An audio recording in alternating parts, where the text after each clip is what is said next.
તમારો પરિચય? બોટાદ જિલ્લા ડાયમંડ એસોસિએશન પ્રમુખ શંકર ધોળો.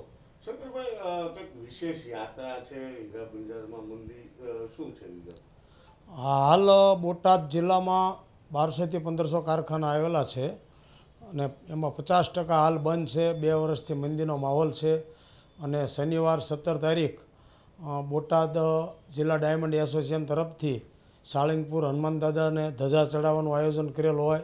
તમામ રત્ન કલાકાર ભાઈઓ, કારખાનાવાળા શેઠશ્રી, દલાલ ભાઈઓ, વેપારી ભાઈઓ, તમામ 3000 માણસો હાલી અને પગપાળા હનુમાન દાદાને ધજા ચડાવવાનું આયોજન કરેલ છે. શનિવાર 7 વાગ્યે સવારમાં સાળંગપુર જવા નીકળવાના છે અને હનુમાન દાદાને બધા પ્રાર્થના કરવાના છે કે હે હનુમાન દાદા, અમને આ મંદીમાંથી ઉગારો.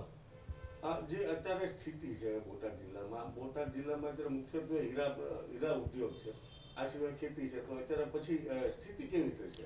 હાલ તો બોટાદ જિલ્લામાં પરિસ્થિતિ લેબર કામ માટે બહુ કફોડી છે. હીરામાં 50% કારખાના બંધ છે અને આની આ પોઝિશન રહે તો હાથમ આઈટમ પછી બીજા 25% કારખાના બંધ થાય છે. અને ખેતીમાં વરસાદ બોટાદ અને સુરેન્દ્રનગર જિલ્લામાં ઓછામાં ઓછો હોય તો ખેતીમાં પણ વરસ નબળું છે.